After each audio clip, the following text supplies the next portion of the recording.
Controversies have erupted over Nigeria's 2025 budget as a civic organization and a financial watchdog, BudgIT, alleges that a staggering 6.93 trillion naira worth of projects are padded into the document.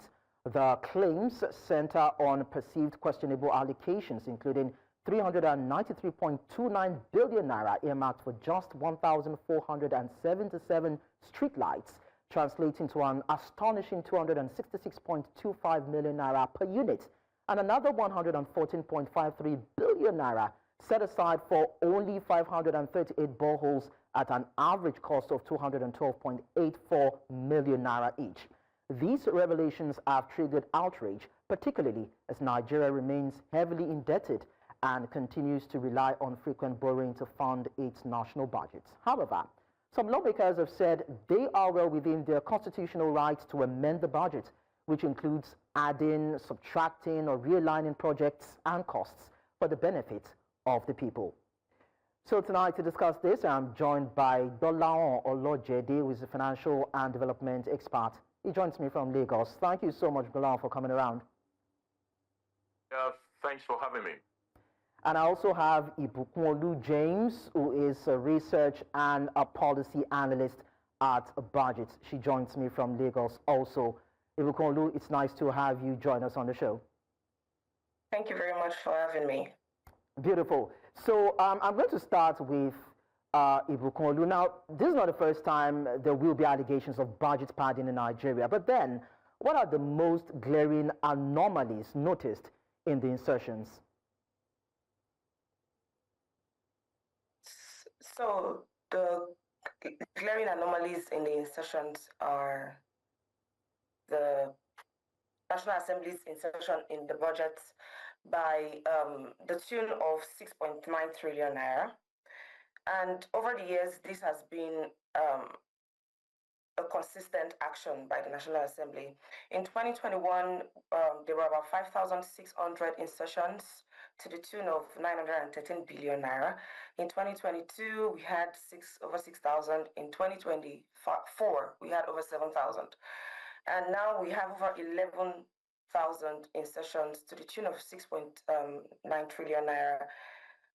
These have been consistent, and as Nigerians, we are concerned, and as civil society organizations, one of our duty is to call the attention of the executive and the National Assembly to these insertions.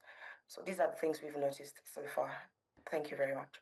Okay, so Gbolahan, well, maybe this is not budget padding. Maybe it's budget realignment or budget readjustment, and we're just being paranoid. How do you see the situation around a particular budget being transferred from the presidency to the executive, from the executive rather to the legislature, and now we see different figures by the time it's been passed on to the president for accent? Okay, the nomenclature might not actually be that much important.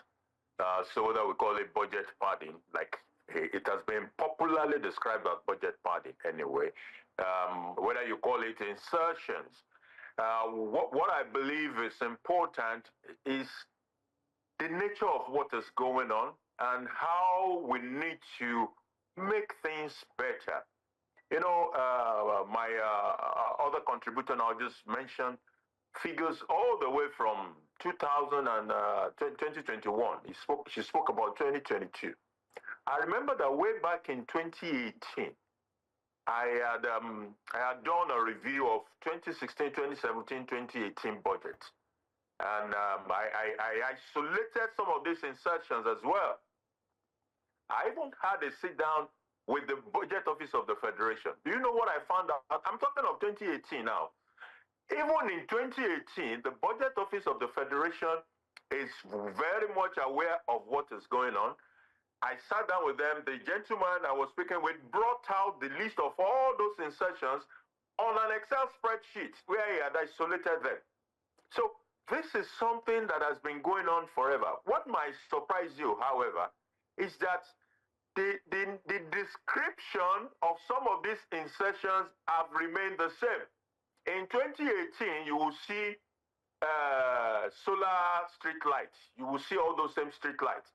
In that same 2018, you will see boreholes. It is the same description and the same kind of problems. But what you can see that has been growing is, number one, the volume of what is being inserted has continued to grow. The amount, when you totally, the humongous amount that they are plugging in keep getting more and more humongous. It's 11,000 for this year. Maybe by next year, it might have become 17,000 or 20,000 or something. What is more ridiculous for me is that, okay, they have argued that this is a constituency project thing. They have the right to amend. If you are amending, can you please do a little work? Some very, very basic work into what you're amending, rather than inserting all these very bogus, almost dumb, numbers for streetlights. You look at the kind of numbers you're mentioning for streetlight, for example.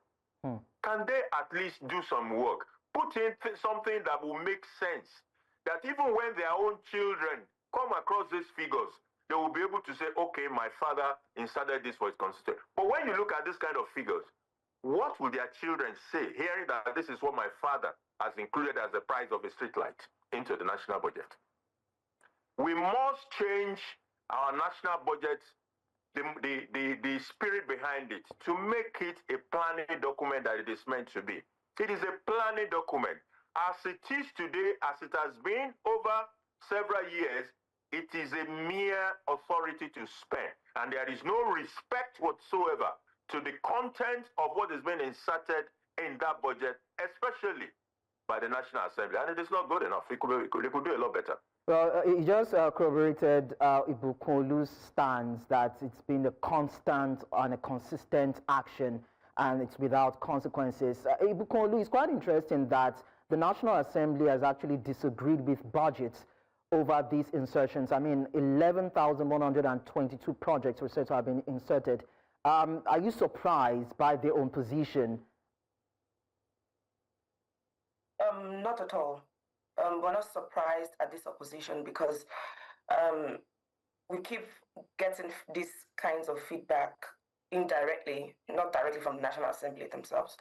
And as much as the Constitution states that the legislature can increase the budget size, and the National Assembly, by extension, can also decrease it. But the Constitution did not state that the National Assembly can insert projects in the budget, although they can either increase the budget or decrease the budget. That has never happened before. And by that, they insert these projects, which are anomalies. They, like the other speaker said, the tune of these projects are so humongous that it gets people worried. And we in budget we believe in separation of power, because the executive has the power to carry out projects. And if you look at these insertions, most of them are provision of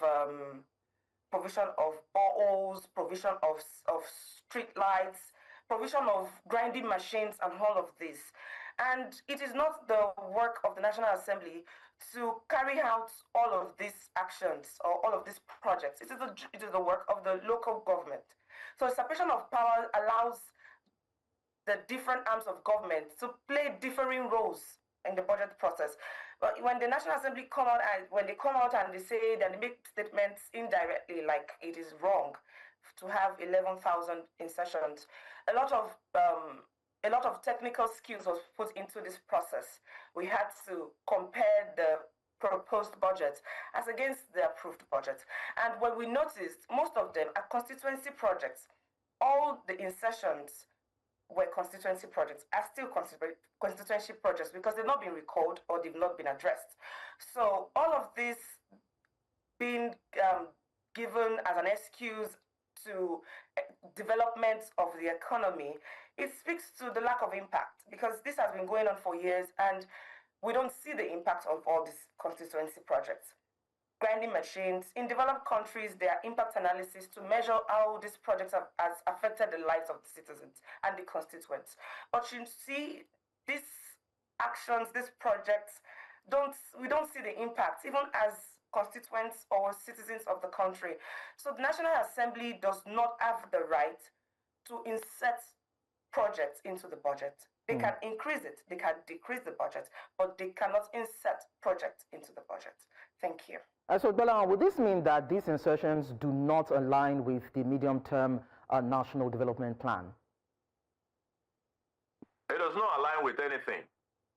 It's just their own, or this is how to take care of people from my own constituency, which is why they call it constituency project. Anyway, it has nothing to do with planning, nothing, absolutely nothing. Like I said, streetlights has continued, for example, to be one of the descriptions for the insertions way back 2017. If you go and pick up 2018 budget today, you will see streetlights there.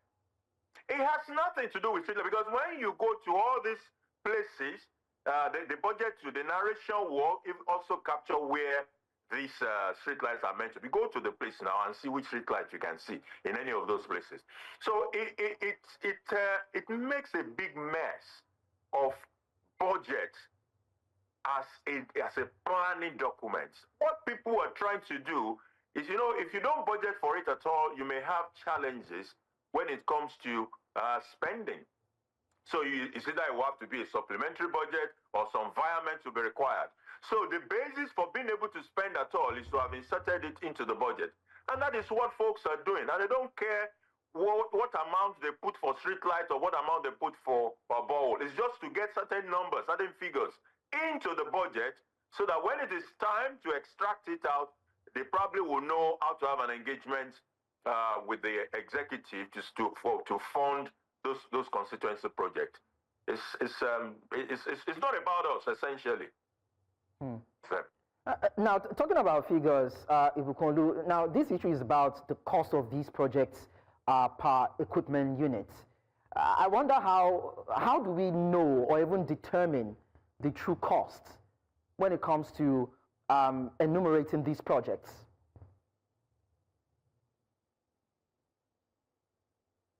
Can you take that again, please? Okay, so we are looking at the figures because Gbolahan was talking about these figures, how they're being padded and the numbers are being added. And I'm asking the question that this issue is about the cost of these projects per equipment unit. I mean, I want to believe you're a mathematician in the house. So how do we even know or determine the true cost? Okay, the true cost of these projects cannot be determined, because when you look at the budgets, you see line items like construction of boreholes in selected communities in, take for instance, Kaduna North. And when you see all of this, the question that comes to mind is that how many boreholes, what communities, all of these questions come up, and you're like, we can't determine the amount that is allocated for each of these boreholes. So by doing that, we just look at the numbers provided in the budget, and we agree that this particular amount is what we see in the budget, and we pull it out. When you look at line items like providing grinding machines to youth or to widows in Akwa Ibom South or in Ogun West, all of this, the line items are vague and they are not clearly stated, because for whatever reason the National Assembly they assign billions and trillions of naira to these projects that are either not well calculated, are not well stated. So we can't say a particular amount is tagged to a particular project because these line items are vague. And take for instance the street lights. You see the number of street lights that they intend to erect in different communities. When you come across the line items, you see solarization of street lights in maybe Gbeda South. And all of this brings us to just assuming that there's something fishy and there's something not right in the placement of the line items. And also, there are some line items that actually are blank. When you look at the budget, they don't have any line items. That particular project does not have line item, but there are amounts allocated to it in billions. So if the simple math we'll do is that whatever amount we see is going to be divided cumulatively by the number of projects that we identified. That is why you come across a particular street light being erected for billions of naira. And because of that, we have no choice than to do our math in-house and decide that whatever we see in the budget, if not particularly stated, if not properly stated, is assumed to be in billions. So that's how we come across, that's how we come about the numbers. And also, the National Assembly has not been able to address the constituents when it comes to these issues, because it speaks more to politics than just addressing, the problems of the people. Because insertion of projects is not, creation of projects is not, it may not be in line. Most of these projects are not in line with the National Development Plan, and it's more political than than developmental. It's turned out for the sake of whatever it is. Thank you. And it's quite interesting that, these projects that will go up billions and billions would actually be funded by the Nigerian government, would actually put a strain on its purse. But then we're going to go on a very short break. And when we return, we'll continue to look at this issue as regards even the funding in commensurate with what we are supposed to see in terms of infrastructural development and growth. When we go on a break and return, we'll continue with the conversation. Stay with us. Now, Nigeria's 2025 budget has been under serious scrutiny as it's been alleged that trillions worth of suspicious projects have been inserted into it. And Nigerians are asking, where is accountability? Where is the transparency? How are we so sure that these so-called projects are not pseudo-projects, so to speak? And I've been talking to Gbolahan Olojede, who is financial and development expert, and of course, Ibukun James, research and policy analyst at BudgIT. Now, I come to Gbolahan. The fact that the Nigerian government would have to even borrow funds for these projects is another source of concern. Can there be any form of accountability in Nigeria's governance?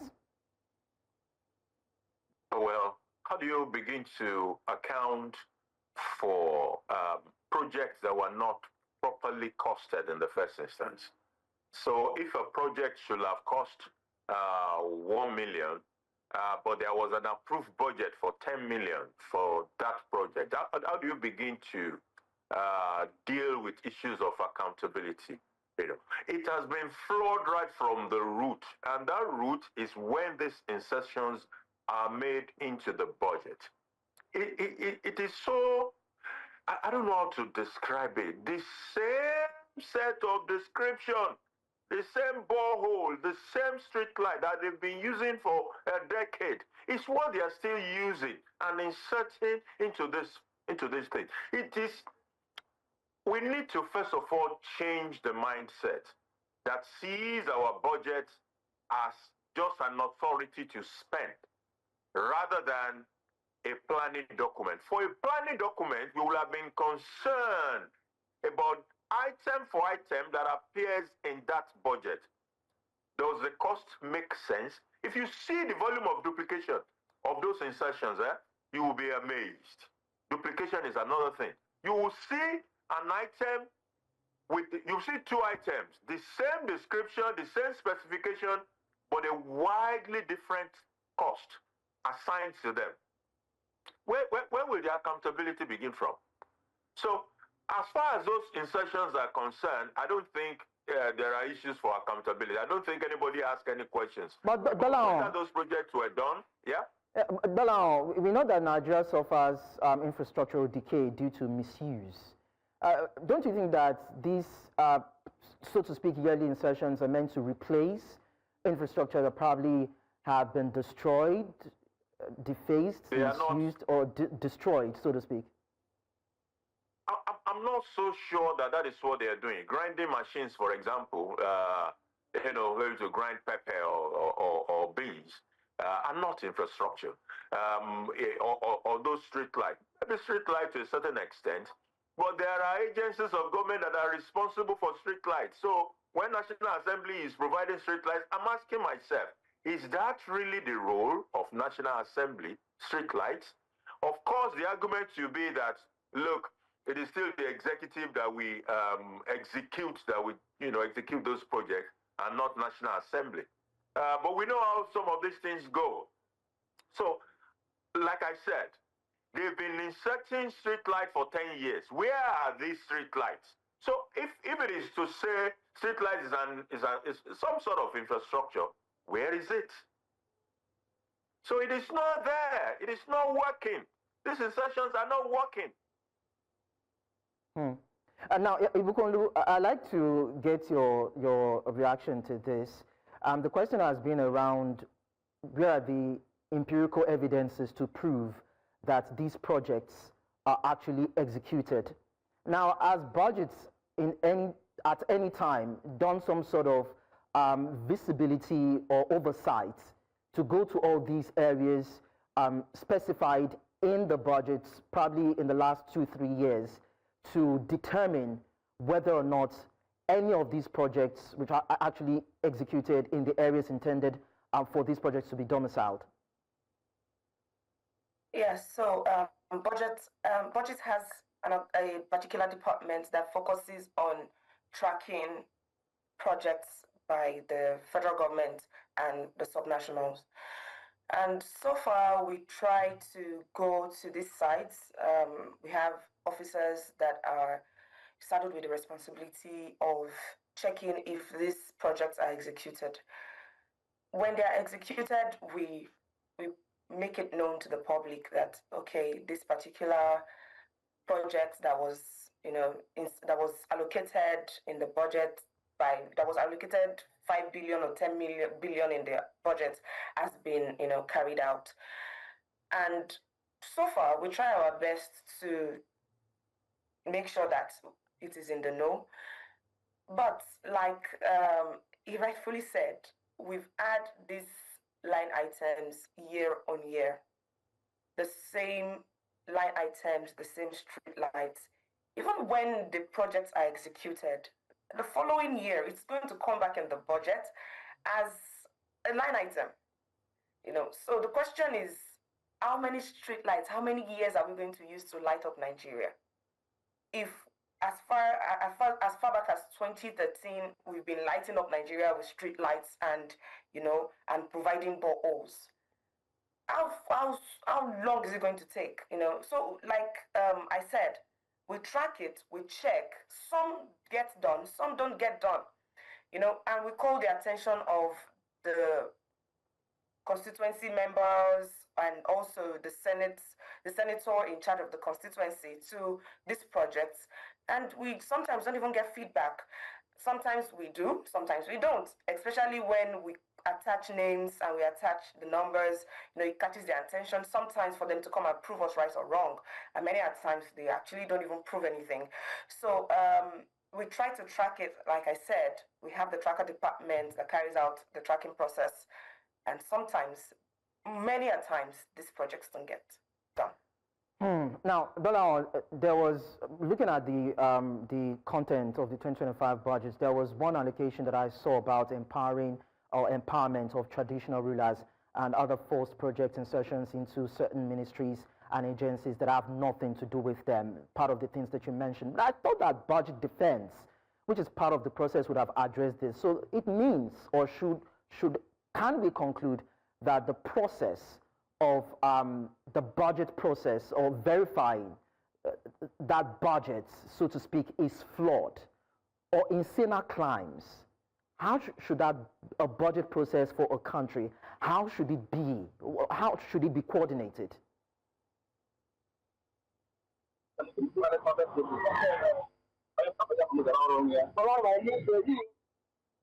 my knowledge, are eligible and are doing some fantastic work. But however, when budget is submitted to National Assembly, the belief is that National Assembly will go line for line, agency for agency, and raise the necessary questions and obtain the necessary clarification. This will form the basis for their constitutional role, in the course of which they may reduce the budget or they may increase it, not insert items, but what they have assumed a totally different role. And I think that the new role that they have assumed, which is to insert item, might even have taken away from the real role that they're expected to perform. As a matter of fact, instead of their review leading to a cleaner, a more effective, implementable budget, their review and insertion will now lead to a document that is, that is a joke. The budget is a huge joke with all those insertions. That is the reality. You go and just find an agency and plug a number and a project into the budget of that particular agency. The agency itself is not even aware. It's not in a position to execute that kind of a project, but you put it there. So it shows total disregard for the budget as a planning document. Rather, the emphasis is to get some items, to get authority to spend certain money inserted into the budget. Well, it is now left for the executive, which will still have the duty to execute this budget, to look at what do they want to fund and what would they not fund. I still remember the President Buhari at some point was so annoyed, and he said, I'm not going to sign this budget because of this number of insertions that are in the budget. I'm not going to sign it. It's a lie. The man came back and had to sign it because you are not even going to have a budget unless the National Assembly says so. So if you're not going to dance to the tune of the National Assembly, you're not going to have a budget. I don't even know how we're going to be able to deal with this matter, because the president that will say firmly that I'm not going to sign this budget, you cannot insert all these things, will have to face the wrath of the National Assembly. And there will not be a budget because they will not approve that budget that particular year. How do we move forward from that kind of a situation? I don't know if we are ever going to get to that point in Nigeria, but then, Ibukolu, earlier on you said that that BudgIT does this yearly appraisal of the budgets, and we look at the details and present the record to the public, or the report to the public. Do you even think that people are bothered, or the people that these lawmakers represent, do you think they're even bothered about all this information? It can be so disheartening when we get some responses from the people that are being represented. But many a times, Nigerians are beginning to, for the past few months, actually, Nigerians are beginning to be interested in the budgeting process of the country. And maybe I would say because of the situation of the economy at the moment, people are beginning to ask questions.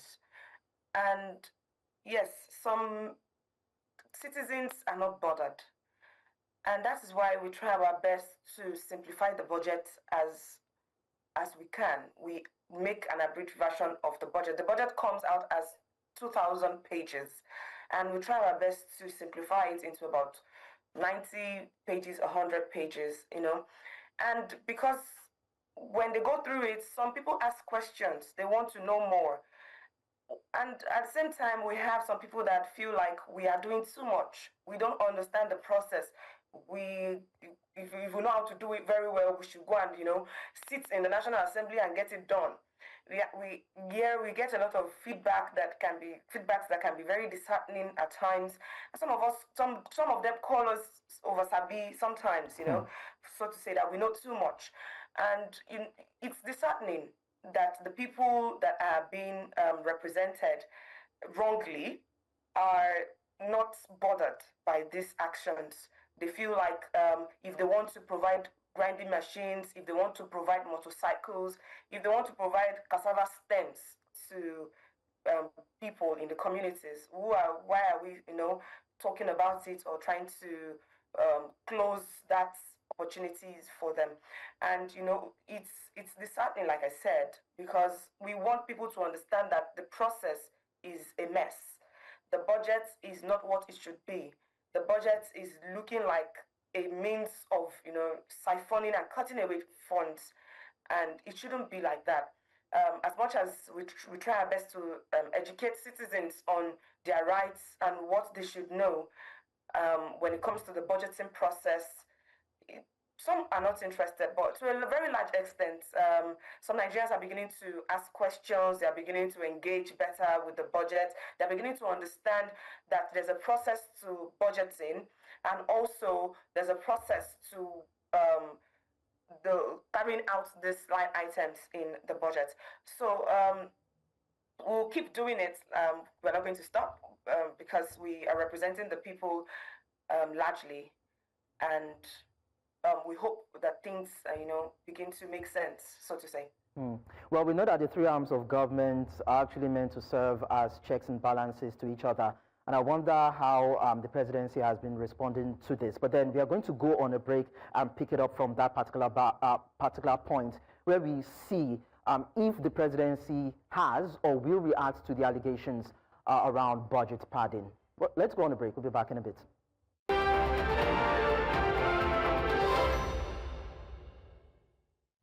Well, Nigeria is actually grappling with mounting debts. Nigerians have been talking about economic hardship, but then we're still faced with what we have seen to be as a wasteful spending in public spaces. And that is why we are critiquing Nigeria's 2025 budget, even as we understand about 6.93 trillion naira, so to speak, according to budget, has been inserted into the document. We're trying to get clarity to this and help Nigerians understand the situation at hand. I've been talking to Gbolahan Olojede, a financial and development expert, and of course, Ibukun James, who is a research and policy analyst at BudgIT. So now, I'll quickly ask this question from Ibukun before I go to Gbolahan. I know that BudgIT has written to the presidency and the National Assembly to bring these to their notice. Has there been any response? None at all. So last year, when we realized that the budget was padded with over 7,000 projects, we sent letters to the principal officers of the National Assembly. We also sent letters to the president, but we did not get any feedback. So far, we haven't gotten any feedback. And now it's another year. We intend to do the same thing. We are planning to, and so we've sent the documents to social media for the past 2 weeks, and we've not gotten any feedback. They've not given us any feedback, no letters, no emails, no calls. But we intend to reach out personally this year again, and we intend to keep trying. We have not gotten any feedback. All we see are, the National Assembly has responded, and when we check the response, we don't see any tangible, information to hold on to.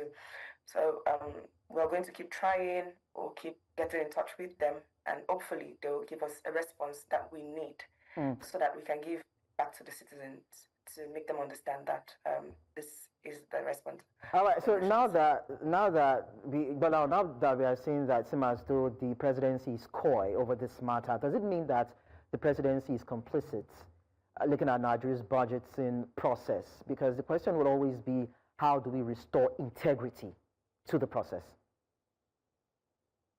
Well, as far as the presidency is concerned, don't forget that the budget office of the Federation is also, in the know of this. So presidents, this thing is not, it's not exactly a discovery from the perspective of the executive. They know, and they have known for a couple of decades. As a matter of fact, I even remember that Mrs. Ngozi Okonjo-Iweala in her book made a reference to how they got a particular budget, how they got NAS to be able to sign a budget. They had to accede to see the insertions that National Assembly then wanted. We're talking of about 2 decades then, because that was Ngozi Okonjo-Iweala saying that. So it has been there forever. it's a very difficult, dicey situation. I am not surprised, for example, that there was no response to the letter from budget last year. The one for this year too, by the time they send it, I'm not expecting that there will be a response. If there is a response, the response will not critically address the issues that were being raised. And that is because of the nature of the problem. The National Assembly that is to approve the budget, review the budget, and endorse the budget are the one doing the insertion. If the presidency does not allow them to do what they want to do, then they will not pass the budget. If they don't pass the budget, the executive don't have any budget to work with. So it's a stalemate right there. It's a stalemate right there. I don't even know how we're going to get out of it. Are we going to have a president maybe who is in his second term and is ready to damn the consequences and say, look, I'm not going to take this and drive through that change that we need? I don't know whether that will ever happen. If it's not going to happen, then this situation is going to remain and continue to aggravate. It used to be 6,000 items, 10,000 is 11,000. Next one will be 15 or 16,000, and it will continue to expand as it were. Wow. So as it is right now, there is no solution in sight. The guys in budget office or federation, like I said, they know all this. They have their own spreadsheet where they maintain all these things. So they know. Presidency knows. Ibukolu, now, I mean, it is budget amendment, right? Were there any prunings that you noticed in the 2025 budget? Maybe a reduction in the cost of any of the allocations or an outright removal of unnecessary projects in the entire budget? Maybe, you know, a pruning in some area to reduce the amounts, anything of such? Reduction to developmental line items, actually. For example, the TED fund was reduced by several billions. But when you look at it, most of this reduction are not towards the insertions by the National Assembly. The reductions don't come through, you know, capital projects. They are either maybe some agency, actually developmental activities or developmental projects have been reduced while the insertions can take its place. So far, what we've noticed is that there are no reductions to that, to a very large extent. The one we can categorically point at is that fund. Now, Gbolahan, earlier on you talked about there is no solution to this issue of lack of accountability in public funds. But then don't you think there's a role that anti-corruption agencies should be playing here? We have the ICPC, we have the EFCC, and some other financial regulatory agencies in Nigeria. Shouldn't they be jumping on this? There's no, you know, how do they establish that a fraud has been committed in that particular instance? How would they establish, and who committed it? The entire National Assembly? No, it's going to be a difficult road to travel. As a matter of fact, we have had in certain years where members of the National Assembly themselves spoke about budget padding.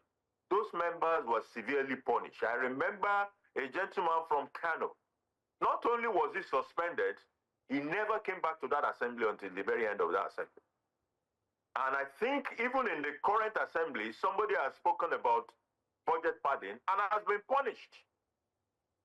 So it is a scary situation that even National Assembly members who disagree with this may not be able to say, because if you say, you are going to get caned.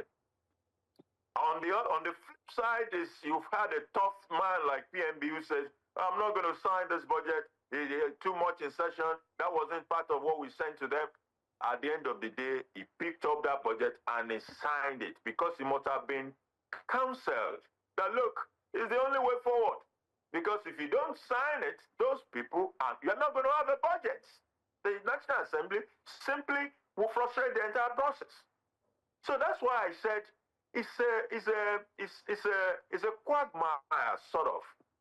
Yeah, I can't see clearly as I speak to you the way forward to resolving that matter, unless we at some point have at the highest level of decision making, maybe the president or the leadership of National Assembly who are saying, let's look at this thing in a different way and let's see how we can address the issues better. But as it is getting worse by the year. Every year it gets worse. The same items 15 years ago are still in those being inserted, and they're inserted everywhere. The costing is horrible as it has always been. And maybe a good place to start is to even do a little work on the numbers that they are inserting. Is that too much to ask for?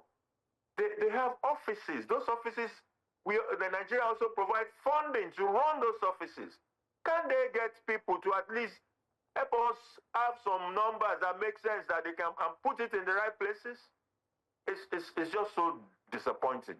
Okay, Ibukolu, before we go on a break, I need to quickly ask this. Shouldn't there be some sort of clarity or maybe some sort of limitation on the authority the National Assembly should have to unilaterally introduce some capital projects, at least so that we have a bit of sanity in whatever it is that has been presented? Just in about a minute, please. All right. So before the National Assembly can insert projects, like I said, it will need judicial interpretation and judicial process. The National Assembly is not empowered to insert projects in the budget.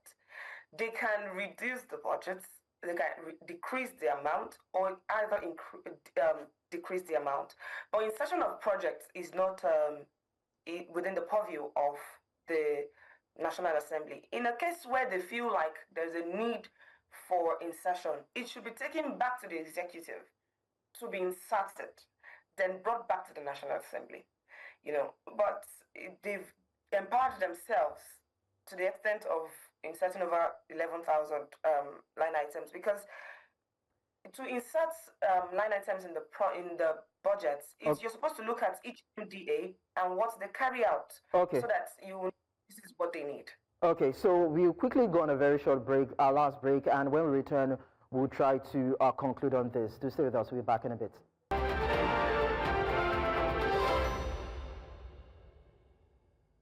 Even as we draw a closure on this conversation around the alleged budget padding by lawmakers, we need to bring this to Nigerians' notice that there's a need to bring clarity to this and have an understanding of what should be done so that we don't have a recurrence. Though my guest has said, for now, nothing can be done. But then I'm going to come to Gbolahan even as we wrap things up now. In the light of these, this is going to be my last question.